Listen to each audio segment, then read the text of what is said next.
Sholat bagi orang yang sedang berudzur, sholat bagi orang yang sedang sakit.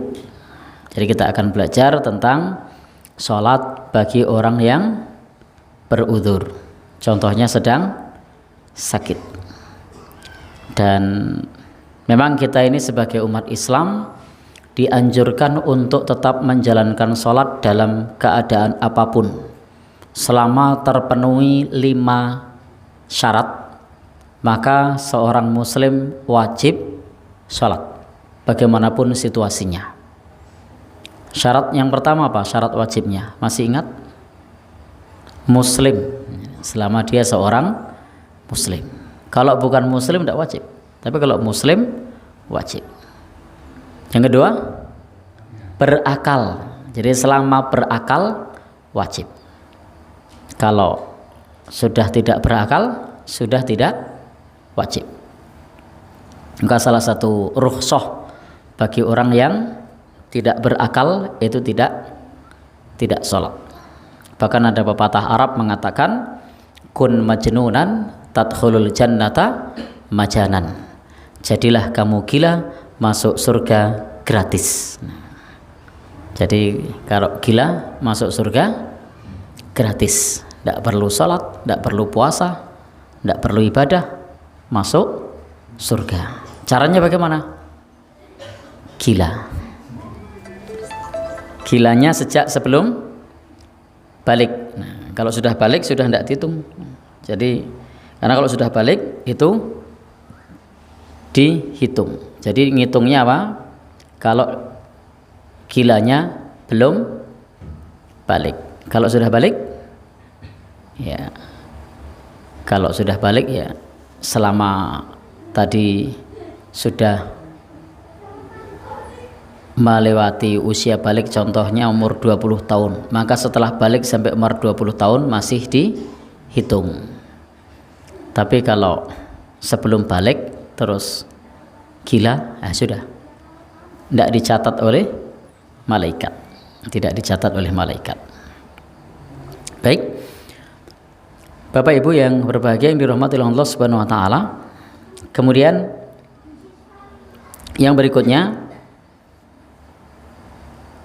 setelah berakal tadi apa? Yang berikutnya sudah balik. Jadi kalau belum balik juga belum dihitung.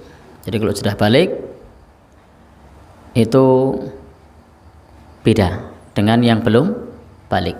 Sama tadi, intinya kalau belum balik rufi'al qalam, pena yang di tangan malaikat itu tidak mencatat.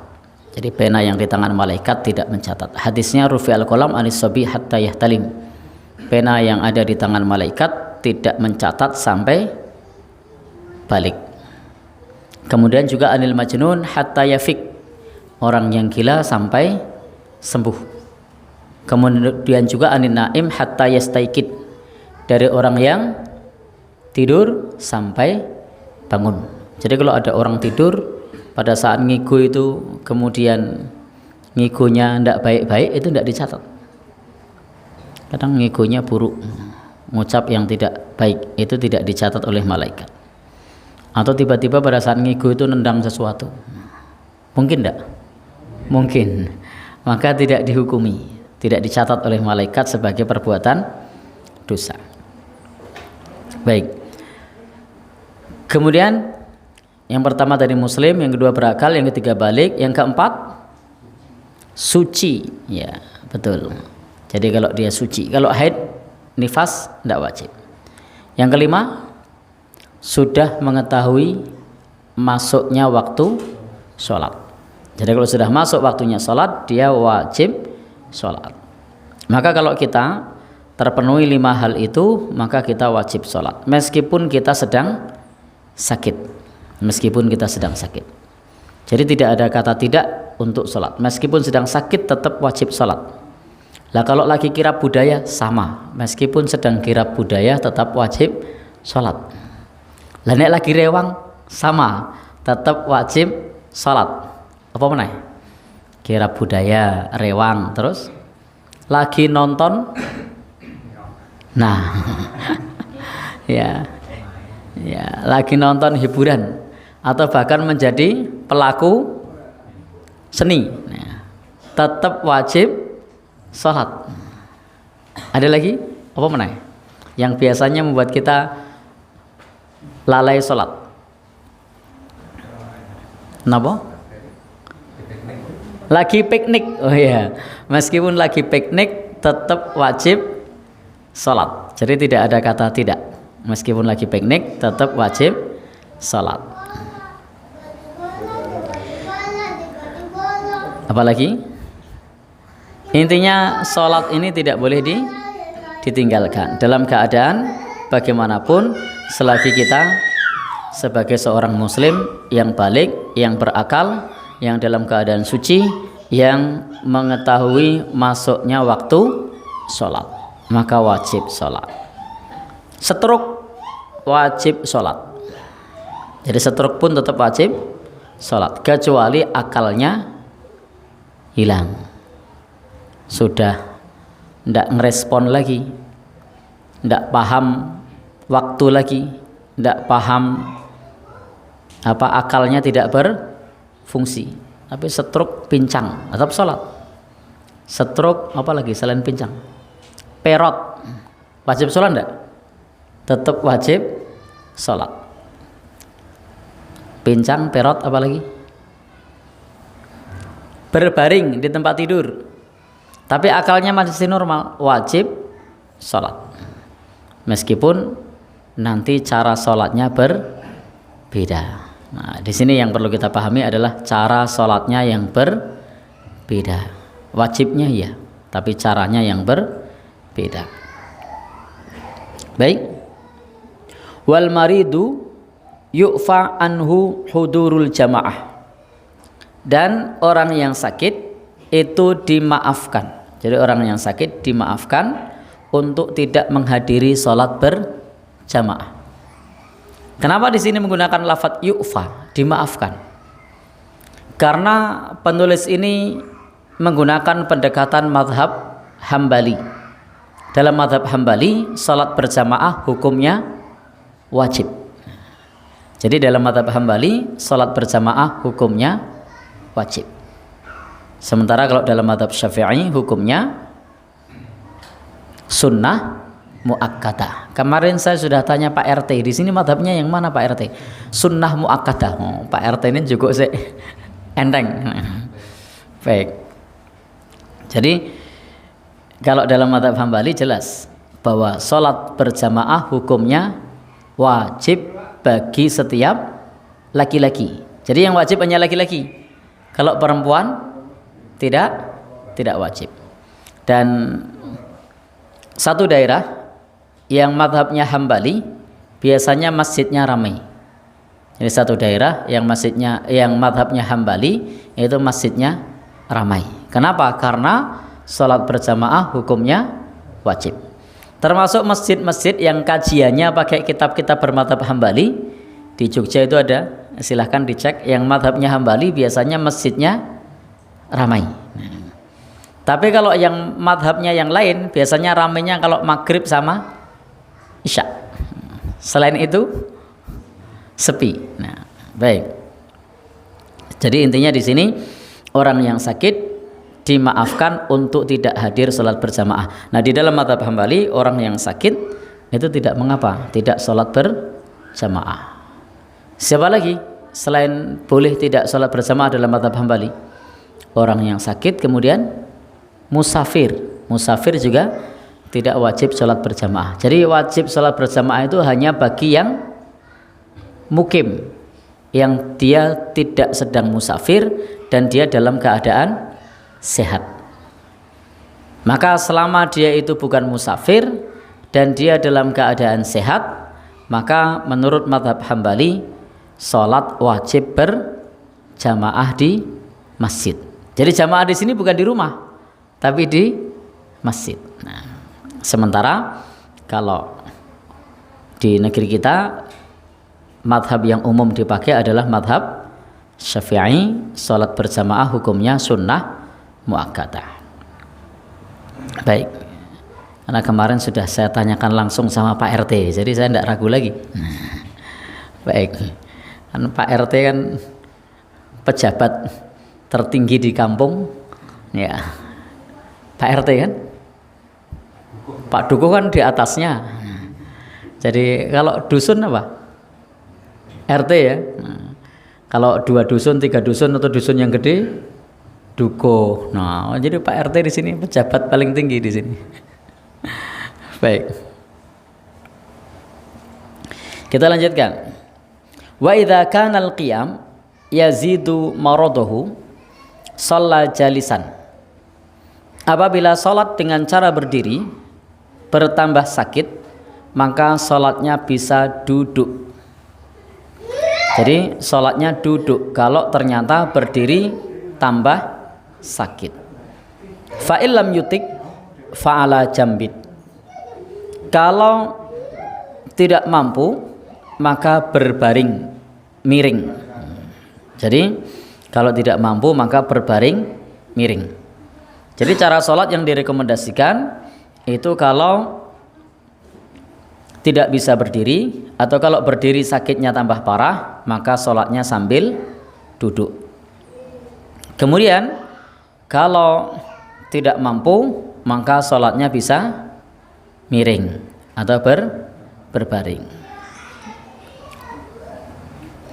Liqaulin Nabi sallallahu alaihi wasallam li Imran, sebagaimana Nabi sallallahu alaihi wasallam berkata kepada Imran ibn Husain, "Shalli qa'iman fa illam tastati faqa'idan." Salatlah sambil berdiri, kalau tidak mampu maka salatlah sambil duduk. Jadi kalau mampu salat berdiri, kalau tidak mampu maka salat sambil duduk. Jadi Islam ini mudah. Tidak bisa berdiri, bisa duduk. Maka tidak ada alasan bagi kita kenapa tidak sholat. Kaki saya pincang kemarin baru kenal pot. Jadi beberapa saat yang lalu saya sempat dalam tanda kutip mewawancarai, sebenarnya bukan wawancarai, bukan untuk siaran. Jadi ngobrol sama seseorang yang sedang sakit, ternyata berhenti sholat karena kena knalpot. Ya, sebenarnya masih bisa sholat meskipun kena knalpot. Bahkan tidak sedikit kalau kita jumpai di kampung, sebelumnya dia sholat biasa, begitu dia sakit, demam atau apa, terus tidak sholat. Padahal saat itu tetap wajib sholat. Jadi intinya tidak bisa berdiri, bisa duduk. Tidak bisa duduk, bisa berbaring. Islam ini mudah. Fa in syaqqa alaihi fi'lu kulli sholatin fi waqtiha falahul jam'u bainadz zuhri wal asri.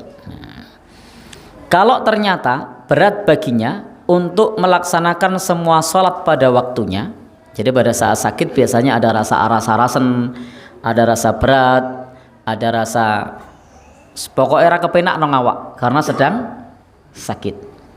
Maka bisa sholatnya digabung antara zuhur dan asar.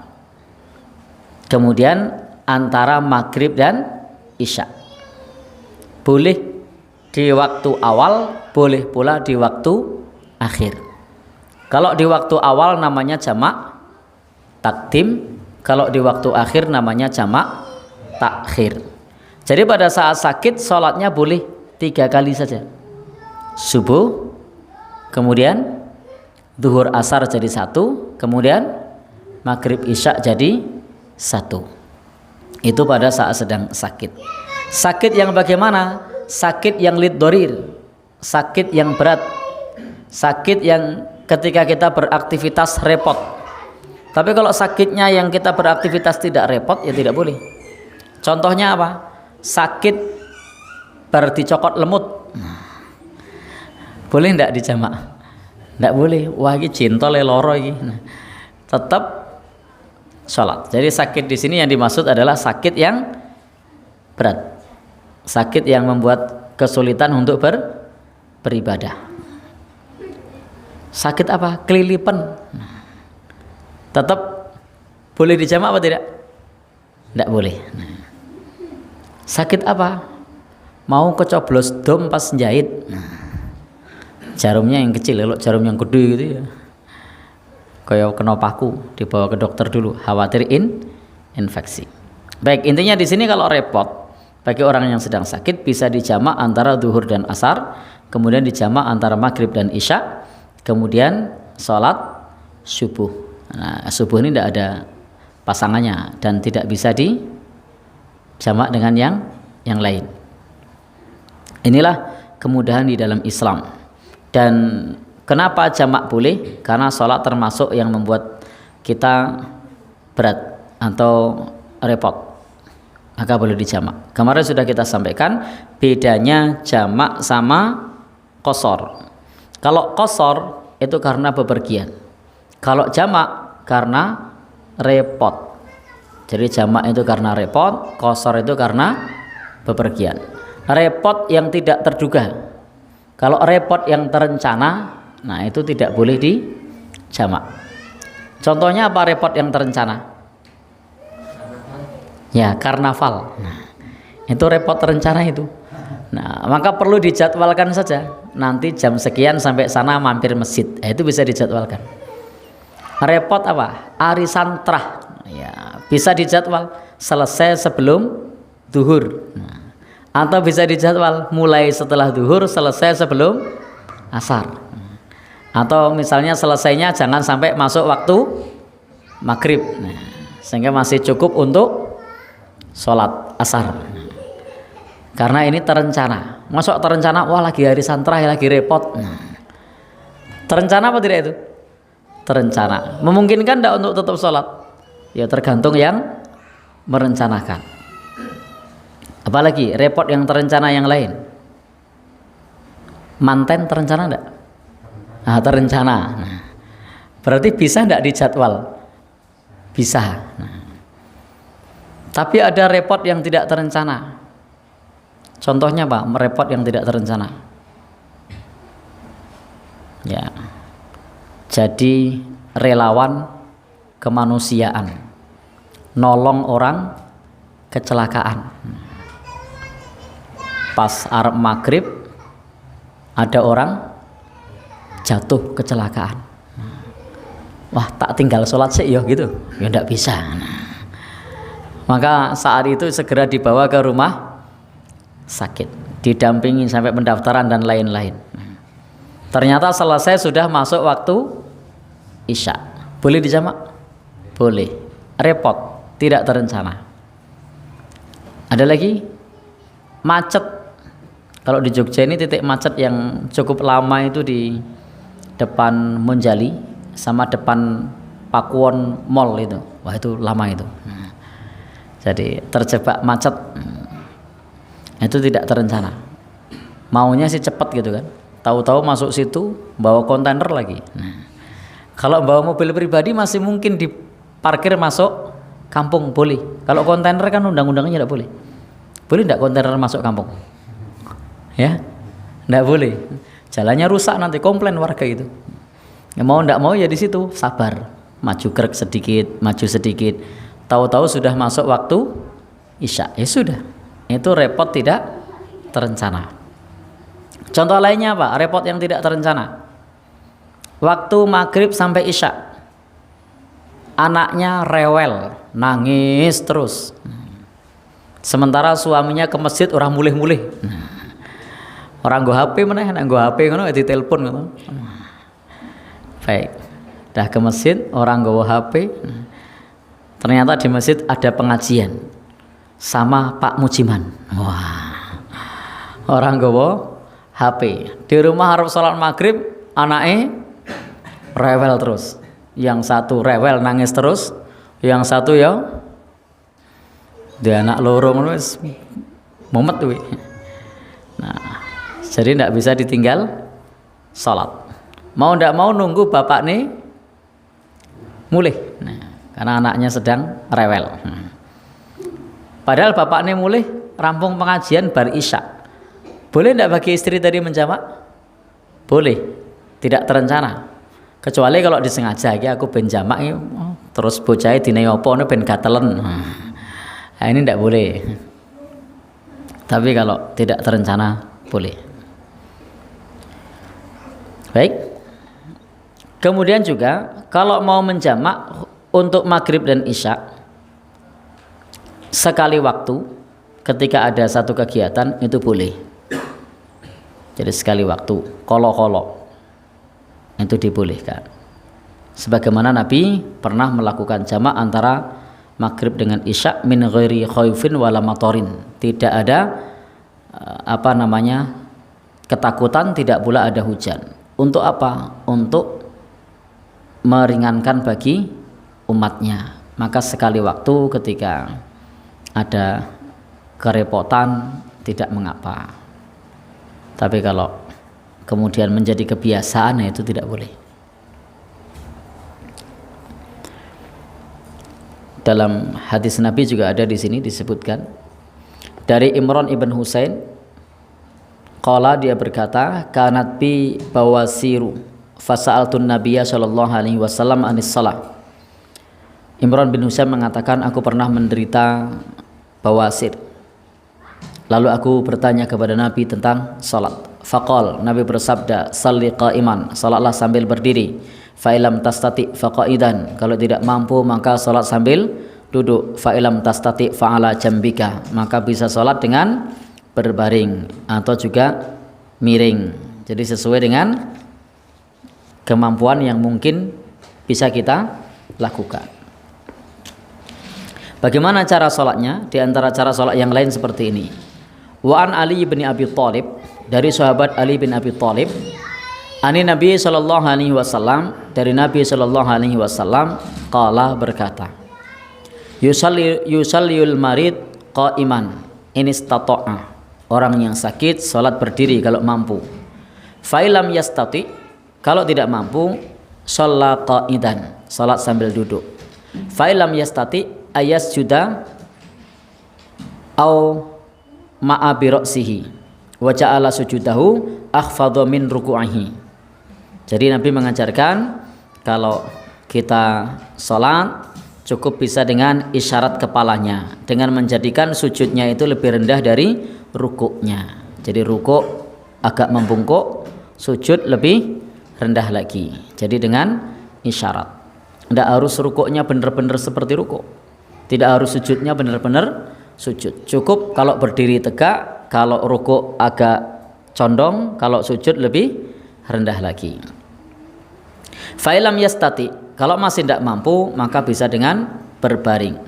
Berbaring miring kanan, mustaqbilal qiblah, menghadap ke arah kiblat. Fa'ilam yastati, tidak mampu lagi maka bisa shalat mustalqiyan, salat dengan cara terlentang. Apa kalau ya terlentang ya, selain miring apa namanya, terlentang bener ya, salat dengan cara terlentang. Rijlahu mimma yalil qiblah, yang menghadapkan kedua kakinya ke arah kiblat. Jadi bisa beberapa cara ketika kita salat sedang dalam keadaan sakit. Maka di sini zahir hadis menunjukkan apabila seseorang itu dalam keadaan sakit, dia masih bisa tetap salat sesuai kemampuan. Rukuknya masih bisa, sujudnya masih bisa dengan isyarat. Demikian pula masih bisa terlentang. Maka bahwa apabila seseorang itu tidak bisa berisyarat, dia tidak punya kewajiban. Jadi kalau sudah tidak bisa berisyarat, tidak punya kewajiban. Tetapi sementara dalam hal ini bisa berisyarat dengan mata misalnya, atau bisa berisyarat dengan yang lainnya. Ternyata iso meremelek, maka bisa berisyarat dengan mata. Atau ternyata jari-jarinya masih bisa gerak, setruk, tapi ternyata jarinya itu masih bisa gerak. Berdiri agak tegak, rukuk agak pendek lagi, sujud masih bisa. Jarinya masih bisa bergerak. Ternyata tidak bisa bergerak jarinya, mata juga tidak bisa kedap. Berarti tidak bisa isyarat. Tidak bisa kedap itu merem terus, melek terus kira-kira. Merem terus ya. Ya. Berarti wajib apa tidak? Tidak. Pernah menjumpai yang begitu? Masih hidup, neng ora iso obah, ora iso melek, ora iso omong. Pernah? Ya, sering menjumpai begitu. Biasanya pipisnya pun pakai apa itu namanya? Alat yang biasa dipakai perawat tuh apa namanya? Ya? Pokoknya gue lah. Nggak tahu istilahnya saya. Ya. Jadi intinya tetap wajib sholat selagi masih mampu memberikan isyarat. Baik, intinya apa? Ittaqullaha mastata'tum. Bertakwalah kepada Allah sesuai dengan kemampuan. Jadi bertakwalah kepada Allah sesuai dengan kemampuan. Sebab Nabi bersabda, "Idza amartukum bi amrin fa'tu minhu mastata'tum." Apabila aku memerintahkan kepada kalian dengan suatu perintah, maka datangilah semampu kalian, kerjakanlah semampu kalian. Ada pandangan yang disampaikan oleh Syekhul Islam Ibnu Taimiyah. Syekhul Islam Ibnu Taimiyah menyebutkan dalam kitab Al-Ikhtiyarat, kalau si sakit itu tidak bisa berisyarat dengan kepalanya, maka ia gugur dari kewajiban sholat. Jadi kalau menurut Ibnu Taimiyah, Syekhul Islam Ibnu Taimiyah, kalau sudah tidak mampu memberikan isyarat dengan kepala, maka sudah gugur dari kewajiban menjalankan sholat. Jadi tadi ulama berbeda-beda, tetapi di sini Syekhul Islam Ibnu Taimiyah menjelaskan kapan seseorang gugur dari menjalankan kewajiban sholat kalau sudah tidak mampu memberi isyarat dengan kepalanya.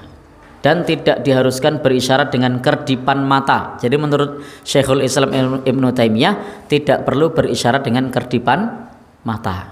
Jadi itu adalah kepala. Dan ini adalah pendirian pula dari Imam Abu Hanifah dan satu riwayat dari Imam Ahmad. Tetapi berbeda dengan keterangan di kitab ini.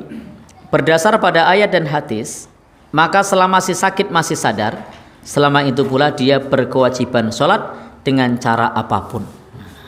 Jadi di keterangan kitab ini, selama dia masih sadar, maka dia masih punya kewajiban sholat dengan cara apapun.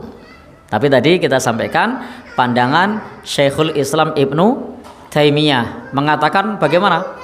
Kalau sudah tidak mampu memberi isyarat dengan kepalanya, kewajiban sholat gugur. Dan ini bukan hanya pandangan Syekhul Islam Ibnu Taimiyah, ini juga pandangan dari Imam Abu Hanifah dan salah satu riwayat dari Imam Ahmad. Tetapi di sini dijelaskan bahwa selama masih sadar, pada dasarnya masih punya kewajiban. Baik, kita lanjutkan. Jadi di sini kalau orang yang sakit tetap wajib sholat. Demikian pula orang sakit jadi imam boleh tidak? Boleh. Nabi pernah sakit jadi imam. Nah, nanti saya bacakan hadisnya. Nabi pernah sakit dan Nabi menjadi imam. Bagaimana tata caranya? Kalau imamnya duduk, maka sholat makmumnya juga semua sambil duduk. Jadi kalau sakit, imamnya duduk, maka makmumnya juga semua sambil duduk. Jadi belum pernah kan menyaksikan ada orang yang sakit menjadi imam, lalu kemudian makmumnya juga ikut berimam kepada imam yang sedang sakit. Tapi begitulah Nabi memberi contoh. Kalau kemudian nanti para ulama menjelaskan terkait dengan imam yang sedang sakit. Kalau imamnya berdiri, ya semua berdiri. Kalau imamnya duduk, maka semuanya duduk. Lalu bagaimana cara menandainya? Pernah saya sampaikan di forum kita ini, dilihat dari takbiratul ihramnya. Kalau takbiratul ihramnya imam sambil berdiri, itu artinya makmumnya sholatnya sambil berdiri dan imamnya duduk. Jadi imamnya Allahu Akbar, jadi pas takbiratul ihram Allahu Akbar itu sambil berdiri, terus imamnya duduk. Maka kalau demikian makmumnya sholatnya berdiri seperti biasa. Tapi kalau ternyata imamnya langsung mapan duduk Allahu Akbar, maka makmumnya semua mapan duduk. Jadi makmumnya duduk semua. Dan untuk saat ini jarang-jarang ada orang sakit menjadi imam. Tapi begitulah, bahwa orang sakit pun masih bisa menjadi imam, sebagaimana dulu Rasulullah Shallallahu Alaihi Wasallam juga menjadi imam padahal beliau sedang sakit. Ya, coba kita bacakan hadisnya tentang tata cara tersebut. Kita cek dulu.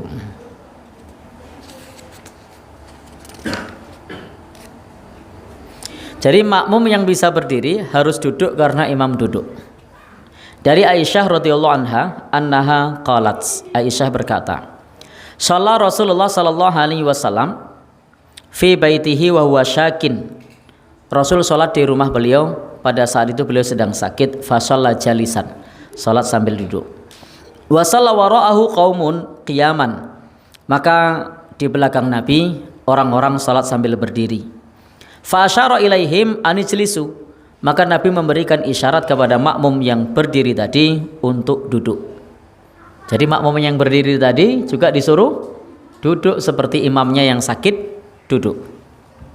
Falam mangsorofa qala. Ketika selesai salat, Nabi bersabda. Apa sabdanya? Innama ju'ilal imam liyutamma bihi. Imam itu dijadikan imam untuk diikuti, untuk menyempurnakan salat. Fa idza raka'a farka'u. Kalau imamnya rukuklah kalian. Wa idza rafa'a farfa'u. Kalau imamnya bangkitlah kalian. Wa idza shalla jalisan fasallu julusan.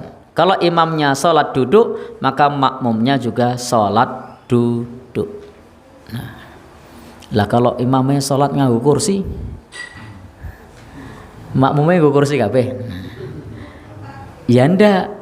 Gimana caranya? Kalau pakai kursi, maka solusinya imamnya takbiratul ihram sambil berdiri. Karena ketika imam takbiratul ihram sambil berdiri, maka makmumnya sholat seperti biasa. Tapi kalau imamnya langsung mapan nggo kursi, makmumnya gedandapan monggo. Ngerti gedandapan ya? Apa? Bingung cari kursi. Baik. Itu diantara cara salat yang diajarkan oleh Nabi kita Shallallahu Alaihi Wasallam. Baik, Bapak dan saudara yang berbahagia yang dirahmati Allah Subhanahu Wa Taala, itu mengenai salat orang yang sedang sakit atau orang yang sedang berudzur. Dan udzur itu macam-macam. Tadi ada yang sakit, ada pula udzur karena musafir, karena sedang dalam perjalanan. Maka orang yang sakit dan juga orang yang dalam perjalanan itu pun tidak ada kewajiban sholat Jumat. Jadi orang yang sakit, orang yang musafir, termasuk orang yang tidak ada kewajiban sholat Jumat. Saya Jumat yang lalu 2 pekan sebelumnya, karena kalau Jumat kemarin itu Jumat yang sebelumnya saya sedang di luar kota yang terpenuhi jarak safar. Saya meninggalkan kota itu untuk pergi pulang ke Jogja, ke Bantul. Dan saya kepikiran, karena saya musafir, saya tidak perlu sholat Jumat.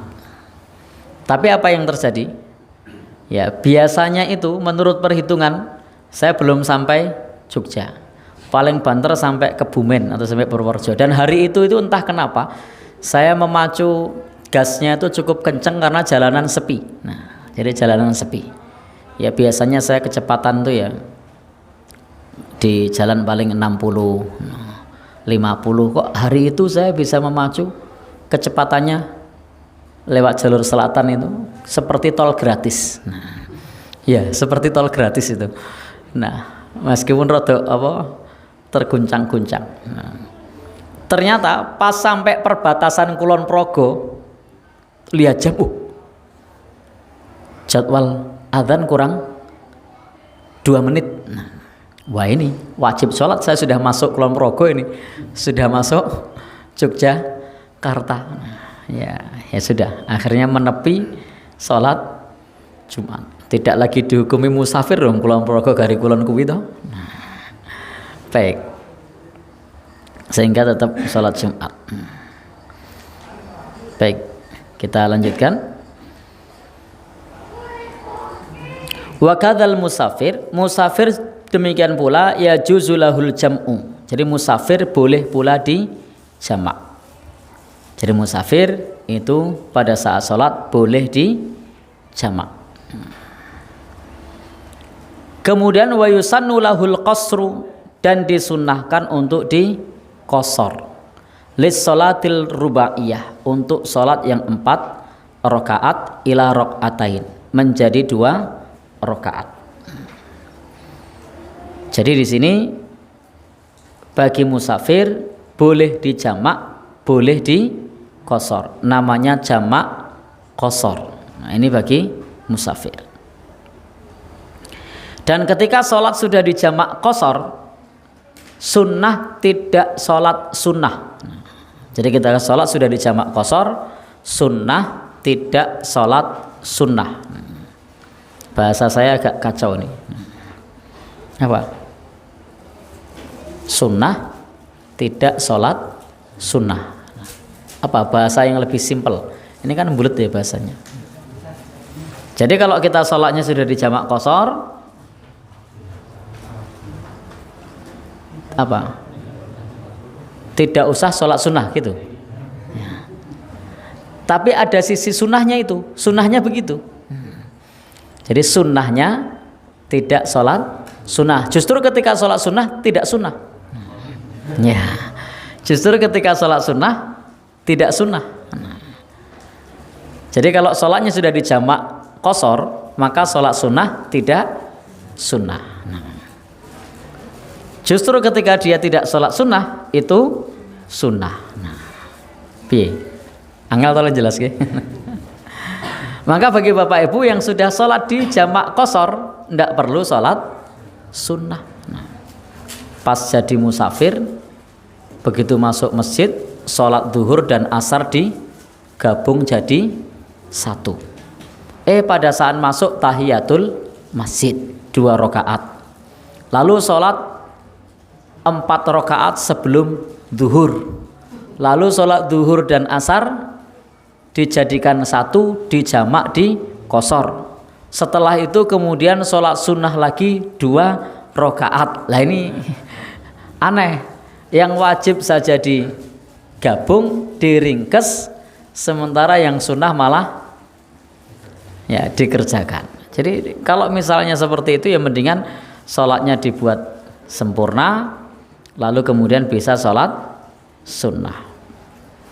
Baik, jadi itu jangan sampai nanti kita malah aneh-aneh. Sholat sunnah di peng-pengno, yang wajibnya di gabung dan diringkas. Demikian pula ketika musafir walahul fitru bi Ramadan, dibolehkan untuk tidak berpuasa pada bulan Ramadan. Jadi kalau musafir itu boleh bulan Ramadan tidak puasa. Baik, teman-teman semua yang berbahagia yang dirahmati oleh Allah Subhanahu wa taala, dan disinilah menunjukkan bahwasanya ini kemudahan bagi kita sebagai seorang muslim. Ada banyak keringanan. Kita baca hadis Nabi dari sahabat Umar, semoga Allah meridhoinya, berkata, sahibtu Rasulullah sallallahu alaihi wasallam kana la yazidu fis safar ala rakaatain. Aku menemani Rasulullah sallallahu alaihi wasallam dalam bepergian. Beliau tidak pernah menambah salatnya melebihi 2 rakaat. Jadi kalau musafir beliau tidak pernah menambah sholatnya melebihi 2 rakaat. Artinya apa? Beliau sholatnya selalu qashar. Wa Abu Bakrin wa Umar wa Utsman kadzalik. Demikian pula sahabat Abu Bakar, sahabat Umar, sahabat Utsman, semoga Allah meridhai mereka, juga seperti itu. Hadis ini muttafaq alaih. Jadi hadis ini muttafaq alaih. Maka berdasarkan kepada keterangan dari sahabat Ibnu Umar ini, Rasulullah dulu ketika musafir sholatnya di qashar 2 rakaat. Dan beliau juga, kata sahabat Ibnu Umar menyaksikan sahabat Abu Bakar, sahabat Umar dan sahabat Utsman juga seperti itu. Kemudian Rasulullah Shallallahu Alaihi Wasallam juga pernah ditanya tentang rukhsah. Maka jawaban Rasulullah, shadaqatun tasaddaqallah biha alaikum faqbalu shadaqatahu. Keringanan itu, rukhsah itu adalah sedekah yang Allah sedekahkan untuk kalian, maka terimalah sedekah dari Allah. Jadi apa kata Nabi? Shadaqatun tasaddaqallah, itu adalah sedekah yang Allah sedekahkan. Biha alaikum, yang Allah sedekahkan untuk kalian. Faqbalu, maka terimalah shadaqatahu, terimalah sedekah dari Allah Subhanahu wa ta'ala. Baik. Kemudian hadis yang lain yang menjelaskan bagaimana Rasul Shallallahu Alaihi Wasallam pada saat sedang musafir. Dari sahabat Anas, dia berkata, "Shallaitu ma'a Rasulillah sallallahu alaihi wasallam adh-dhuhra bil Madinah arba'an wa shallaitu ma'ahul asra bidhil hulaifah raq'ataini." Dari Anas ia berkata, aku pernah salat zuhur 4 rakaat bersama Rasulullah di Madinah, dan aku juga pernah salat asar 2 rakaat bersama Rasul di Dzul Hulaifah. Jadi salatnya di qashar pada saat musafir. Ketika di Madinah tetap 4 rakaat. Kemudian juga pada saat kita bepergian itu kita bisa memperhatikan ketika kita hendak pergi. Contohnya kita bepergian sebelum zuhur sudah berangkat, maka dianjurkan kalau mau dijamak, maka jamaknya jamak takhir. Tapi kalau kita bepergiannya setelah zuhur, maka dianjurkan jamaknya jamak takdim. Mau Pak Samsi ajeng tindakan teng pundi Pak? Teng Surabaya.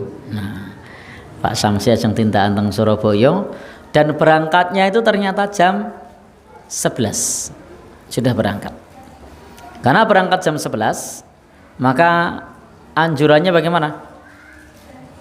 Bisa di jamak qashar takhir nanti kalau sudah sampai tujuan. Tapi ternyata perginya itu nanti jam 1, bukan jam 11. Maka yang dianjurkan apa? Di jamak takdim. Tapi belum bisa di qashar, belum pergi. Ini di jamak takdim. Jadi sholatnya diawalkan. Jadi di antara yang diajarkan di dalam agama ini menjelaskan kepada kita bahwa Islam ini agama yang mudah. Jadi Islam ini agama yang mudah. Dan kita ketika bermakmum kepada orang yang mukim, jadi ketika kita bermakmum pada orang yang mukim, maka kita hendaknya mengikuti imam. Jadi tidak boleh kita makmumnya di qashar, imamnya komplit. Maka kalau kita musafir bergabung dengan jamaah setempat, maka kita mengikuti jamaah setempat.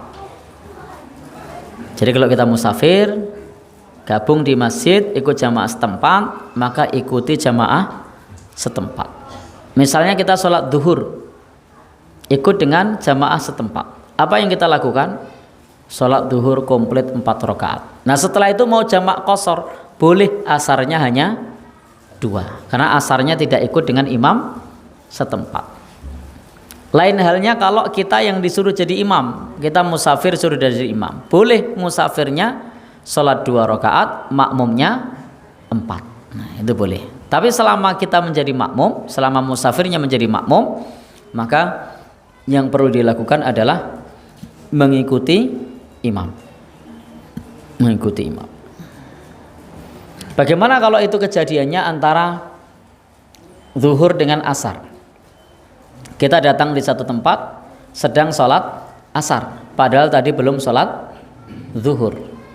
Yang bisa kita lakukan adalah pada saat kita bergabung kepada jamaah setempat yang imamnya niat sholat asar, maka kita sebagai makmum niatnya sholat zuhur karena tadi belum zuhur. Begitu nanti kita sudah salam bareng imam, setelah itu kita sholat 4 rakaat lagi untuk sholat apa? Asar.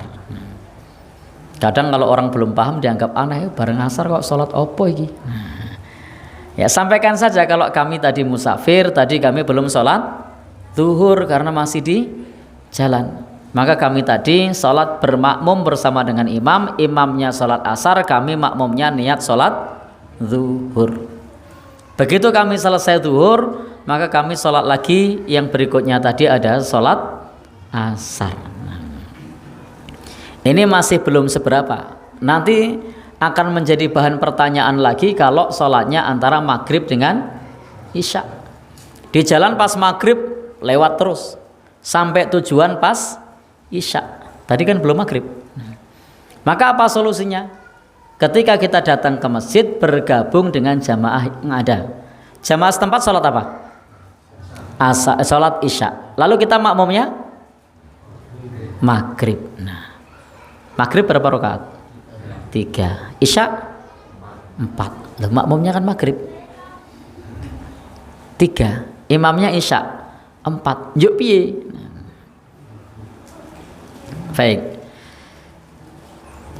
Ada 2 cara. Jadi ada 2 cara yang bisa kita lakukan. Cara yang pertama adalah kita tetap membersamai imam dengan duduk di rakaat ke-3. Jadi imam bangkit, kita di rakaat ke-3 duduk tasyahud akhir. Dan tidak salam melainkan nanti bersama dengan imam. Nah, tidak salam melainkan nanti bersama dengan imam. Jadi kita duduk tasyahud di rakaat ke-3 maghrib. Sementara imamnya melanjutkan ke rakaat ke-4 dan nanti salam bareng imam. Ini cara yang pertama. Ngenteni. Nah, cara yang pertama ini ngenteni. Cara yang kedua, mufarokoh, memisahkan diri. Imamnya bangkit, kita tasyahud akhir. Kemudian kita salam. Setelah salam selesai, gabung lagi jamaah isya. Mungkin imamnya masih berdiri atau mungkin sudah rukuk lagi, gabung lagi. Jadi ada dua cara yang bisa kita lakukan. Bisa cara yang pertama salam bareng imam, bisa cara yang kedua memisahkan diri kemudian bergabung kembali dengan niat sholat isya. Biasanya bapak ibu yang mana? Atau milih wah iki repot ya rakaat betul ngenteni rampung bae gitu? Atau gimana biasanya? Ngenteni rampung. Ya. Baik, demikian ini materi pembahasan kita tentang sholat orang-orang yang berudzur, terutama sekali tadi untuk sholat bagi orang yang sedang sakit, kemudian sholat bagi musafir. Insya Allah kita lanjutkan di kesempatan yang lain lagi. Nanti ada sholat khauf dan ada juga sholat Jumat. Semoga yang sedikit ini bermanfaat. Kalau ada pertanyaan dipersilahkan. Saya hitung sampai 3, 1, 2, 3 tidak ada. Waktu kami kembalikan kepada Pak RT. Matur nuwun. Assalamualaikum warahmatullahi wabarakatuh.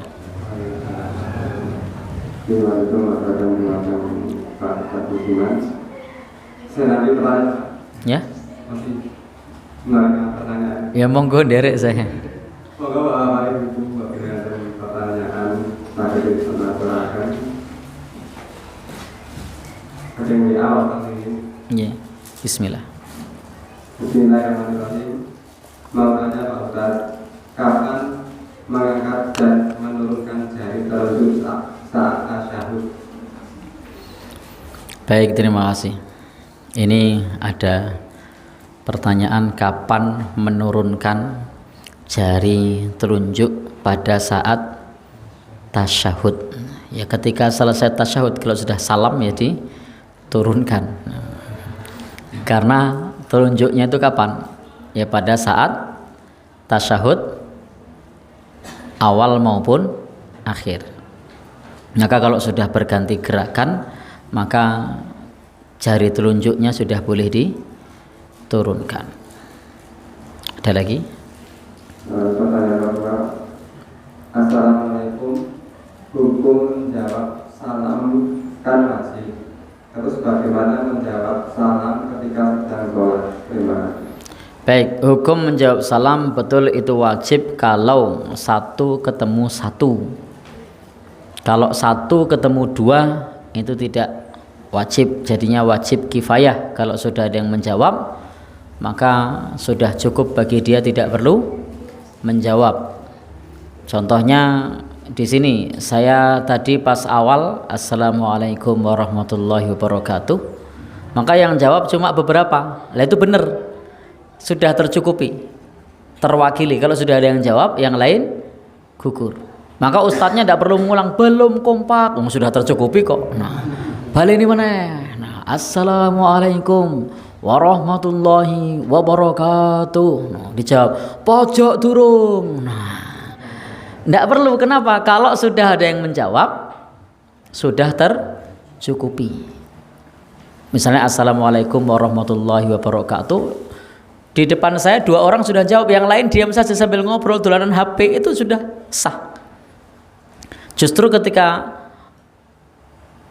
tadi mubaliknya mengatakan jawab salam itu wajib, jawab salam itu wajib, dijawab semua, itu malah keliru. Wajib itu kalau satu ketemu satu. Kalau satu ketemu banyak, kalau sudah ada yang menjawab, sudah gugur yang lain. Nah, sama juga pas kita sholat, Assalamualaikum. Wong omah wis muni waalaikumsalam, ya selesai, kita tidak perlu jawab, sudah gugur. Nah, tapi kalau ternyata di rumah cuma kita sendiri, maka bisa pakai dalil sahabat Ali, dakhaltu ala nabi wa huwa yusalli. Aku masuk ke rumah Nabi dan beliau sedang sholat. Maka sahabat Ali mengucapkan salam. Lalu kemudian Rasulullah sallallahu alaihi wasallam yatanahnahli, berdehem kepadaku. Jadi bisa dijawab dengan cara berdehem. Itu yang dilakukan oleh Rasulullah. Atau kalau melihat, beliau menggunakan isyarat tangan. Jadi menggunakan isyarat tangan. Cukup lambaikan tangan. Nah, orang muni dadah lho. Nah, jadi cukup lambaikan tangan saja. Assalamualaikum. Nah, lambaikan tangan. Kalau ngelihat, kalau tidak ngelihat ya berdehem. Itu diantaranya. Atau kalau tidak, kita tidak mampu lagi, bisa diberikan isyarat yang lain dengan cara mengeraskan bacaan. Sami Allahu liman hamidah. Biasanya orang ono kuwi ning gandeng ono sing salam. Ya. Wallahu a'lam bishawab.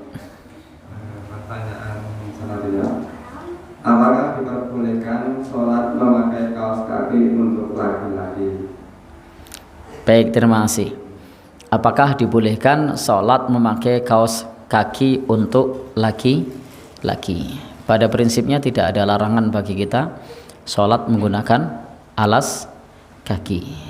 Apalagi di zaman itu kan belum ada kaos kaki. Nah, jadi bagaimana mungkin ada larangannya? Padahal saat itu kaos kaki belum ada. Nah, baik, silahkan saja kalau mau sholat pakai kaos kaki. Jangankan kaos kaki, pakai sepatu boleh enggak? Boleh. Jadi boleh sholat pakai sepatu.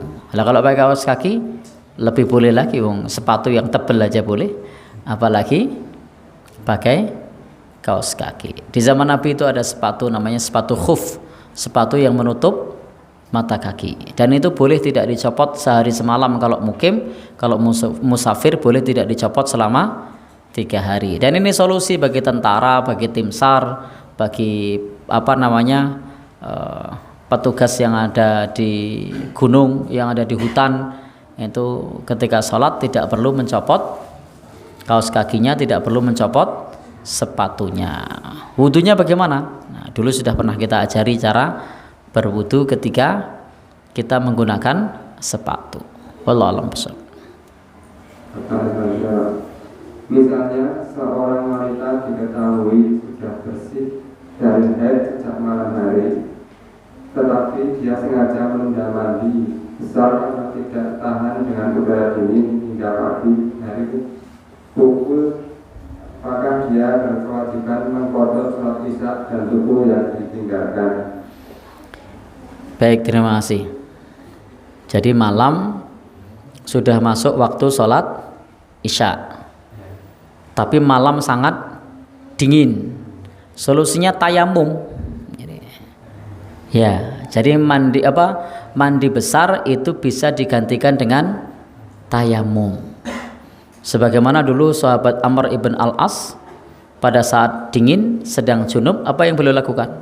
Beliau tayamum. Demikian pula Rasul mengajarkan kepada sahabat untuk tayamum. Satu saat ada sahabat yang junub lalu guling-guling di pasir. Ditegur oleh Rasul, yakfi hakadha, cukup bagimu tayamum seperti ini. Jadi seperti biasa. Tayamum itu berfungsi mengganti mandi junub, mengganti mandi besar, termasuk tadi mengganti memandikan jenazah, termasuk mengganti wudu. Nah, itu diantara fungsi tayamum. Sehingga ketika malam yang dingin, tidak kuat dinginnya, ya sudah, dikasih Islam solusi tayamum. Jangan tinggalin sholat. Kalau sudah terlanjur ditinggalin bagaimana? Kalau sudah terlanjur ditinggalkan, dilihat jumlah sholatnya berapa. Oh, jumlahnya 1 atau 2, ya taubat. Sholat yang tadi ditinggalkan diganti. Tapi kalau sudah ninggalin sholat 50 tahun begitu, ya, taubat, tidak usah diganti. Istighfar, banyak beramal soleh. Jadi intinya kewajiban dia meninggalkan sholat itu bertaubat. Adapun tadi karena dingin, itu solusinya adalah tayamum. Kalau besok mau mandi silahkan, tapi malam itu karena pas dingin banget begitu, ya tayamum. Wallahu a'lam bishawab. Pertanyaan terakhir tadi tentang korban. Sudah lama ini korbannya. Pertanyaan lama ini, Pak.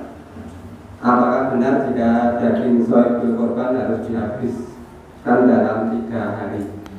Baik. Ini bisa jadi dalam tanda petik gagal paham. Kenapa? Karena memang ada hadis Nabi, fala yusbihanna ba'da salisah. Jangan menyimpan lebih dari 3 hari. Itu kalau paceklik. Jadi kalau paceklik tidak boleh nyimpan lebih dari 3 hari, dibagi habis. Tahun berikutnya para sahabat bertanya, wahai Rasul, apakah seperti tahun kemarin tidak boleh disimpan lebih dari 3 hari? Tahun berikutnya surplus. Kata Nabi apa? Kulu waddakhiru watasottaku. Makanlah sepertiga, simpanlah sepertiga, dan sedekahkan yang lainnya. Boleh disimpan tidak berarti? Boleh. Yang tidak boleh tadi kalau paceklik. Nah, jadi kalau tidak paceklik tidak apa-apa. Paceklik itu apa? Satu kampung yang korban cuma 1 kambing atau 2 kambing, ya udah dibagi biar rata. Tidak boleh nyimpan lebih dari 3 hari. Tapi di kampung yang korban banyak, ya sudah disimpan boleh. Bahkan kalau disimpan di freezer, daging itu bisa bertahan sampai 1 tahun. Ya, boleh saja. Tahun ini makan daging korban tahun kemarin. Oh, surplus kok. Boleh. Kalau memang memungkinkan dan menurut rekomendasi dokter aman, nah bisa enggak setahun? Bisa kan? Ya bisa. Jadi ini Pak RT bilang bisa loh. Pokoknya yang ngomong pejabat saya ya manut ya. Jadi intinya boleh enggak disimpan? Boleh. Yang tidak boleh kalau paceklik. Dan belakangan di Bantul ini dalam waktu sekian tahun terakhir tidak paceklik. Artinya korbannya tetap banyak. Di kampung ini kemarin korbannya berapa? Ya. Sapi. Sudah termasuk masjid musola? Sudah. Kambingnya? Oh kok ngono kok paceklik, ora paceklik kuwi. Oh wedhuse 18, sapine 5, padahal penduduk emeng piro to? Ya itu silahkan saja kalau mau disimpan sampai tahun depan. Kalau memang masih memungkinkan dan tetap menjadi daging yang sehat. Ya, konsultasi sama yang ahli tentang masalah perdagingan. Jadi tidak dilarang ya, silakan boleh disimpan. Kecuali kalau korbannya piro, wedhus loro. Nah, ya sudah, tidak boleh disimpan itu, bagi semua, sak oleh-oleh ya. Baik, cukup nggih? Ada pertanyaan susulan kok? Oh nggih, monggo susulan silakan. Assalamualaikum Pak Ustaz. Bagaimana dengan orang yang sakit terus dan hanya bisa memberikan isyarat dengan mata, tetapi yang merawatnya tidak meladeni atau tidak membantu mempersiapkan atau mensucikan badannya yang sakit untuk melaksanakan sholat, sehingga yang sakit tidak melaksanakan sholat? Atau bolehkah yang sakit melaksanakan sholat tanpa bersuci terlebih dahulu karena sudah tidak bisa mensucikan badannya sendiri? Matur kendalanya Ustaz. Baik, terima kasih. Jadi orang yang dalam keadaan stroke dan tinggal mampu mengedipkan mata, ini juga harus dilihat ada kesadarannya atau tidak. Karena bisa jadi mampu mengedipkan mata tapi sudah tidak sadar, akalnya sudah tidak sempurna. Kalau bisa ngomongnya misalnya ngelantur, maka secara instrumen akal sudah tidak terpenuhi kewajiban sholat. Artinya kalau dia masih ada kesadaran, maka bertakwalah kepada Allah sesuai kemampuan. Nah, maka yang stroke ini masih ada kesadaran atau tidak? Nah, kita tidak tahu.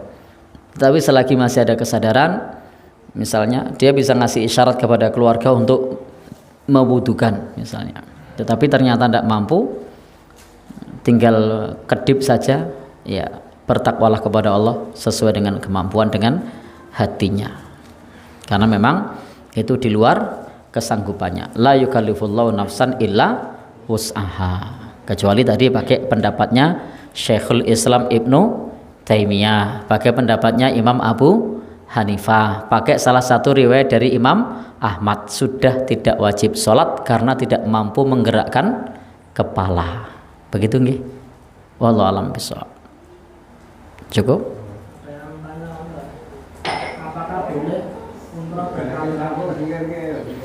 Baik.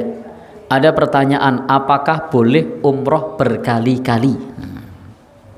Baik, terima kasih. Kalau dananya ada ya boleh saja. Yang jadi persoalan itu kadang-kadang ati karep bondo cupet. Nah, ya. Tahu kan ati karep bondo cepet, maunya umroh tapi dananya tidak ada. Jadi kalau ada dananya kemudian bisa umroh mau berkali-kali ya silahkan saja. Yang penting yang wajib tidak boleh ditinggalkan. Jangan sampai kita umroh berkali-kali tapi zakatnya lupa ditunaikan. Sudah umroh berkali-kali tapi orang tuanya tidak dirawat dengan baik, tidak diberikan nafkah. Intinya ketika kewajiban sudah terpenuhi, silahkan menjalankan sunnah, termasuk dalam hal ini umroh bisa dilakukan berkali-kali. Nabi sendiri umroh lebih dari 1 kali. Pertama umroh pada saat terjadi perjanjian Hudaybiyah, ini umrohnya gagal, tidak jadi. Tahun berikutnya Nabi berangkat lagi umroh, tahun berikutnya sukses, sehingga Nabi umroh 2 kali, yang 1 gagal. Kemudian umroh lagi pada saat mikotnya di Ji'ronah, berarti Nabi umroh 3 kali termasuk yang gagal. Kemudian yang keempat, Nabi umroh bersamaan dengan hajinya, berarti Nabi umroh berapa kali? 4 kali, yang 1 gagal, yang satunya, yang kedua adalah umroh pengganti, yang ketiga adalah umroh di Ji'ronah, mikotnya di Ji'ronah, yang keempat adalah umroh pada saat menunaikan ibadah haji. Sehingga Nabi pun umrohnya berkali-kali. Bahkan umroh Nabi itu dilakukan sebelum beliau menunaikan haji. Jadi boleh umroh dulu baru kemudian haji. Karena Nabi itu dulu umroh dulu atau haji dulu? Nabi dulu umroh dulu, Nabi baru haji pada saat tahun terakhir. Kemudian tidak selang berapa lama Nabi wafat. Maka haji itu dinamai haji wada, haji perpisahan.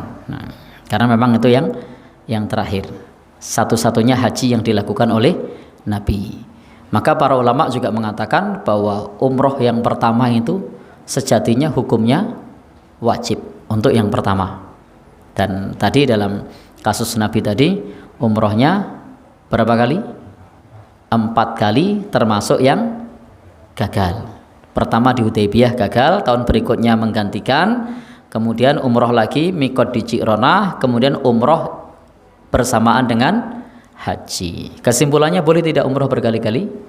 Boleh, kalau dananya ada, fisiknya kuat. Kalau dananya tidak ada, jangan ngutang-ngutang. Kalau fisiknya tidak kuat, tidak perlu dipaksakan. Nasrun minallah wa fathun qarib wa basyiril mu'minin. Apakah boleh umrah lebih dari 1 kali dalam sekali safar? Baik, apakah boleh umroh sekali dalam sekali safar? Lebih dari sekali dalam sekali safar. Lebih dari sekali dalam sekali safar. Baik, boleh atau tidak? Kalau ternyata pas umroh itu kemudian ada perjalanan keluar, ternyata pas umroh di sana kemudian travel ada acara keluar ke tanah suci. Keluar kemana misalnya? Keluar ke Taif misalnya. Berarti dia sudah keluar tanah suci. Maka karena dia sudah keluar tanah suci, boleh dia ngambil mikot lagi untuk menunaikan umroh. Jadi karena dia sudah keluar tanah suci, jadi dibolehkan untuk umroh lagi kalau sudah keluar tanah suci. Nah, tapi tentu saja dia harus mengambil mikot. Kalau ke Taif mikotnya apa? Qarnul Manazil. Nah, jadi intinya kalau sudah keluar tanah suci. Kalau belum keluar tanah suci ya kemudian umroh lagi ya tidak boleh. Jadi dibolehkan kalau sudah keluar tanah suci dan mengambil mikot. Wallahu a'lam bishawab.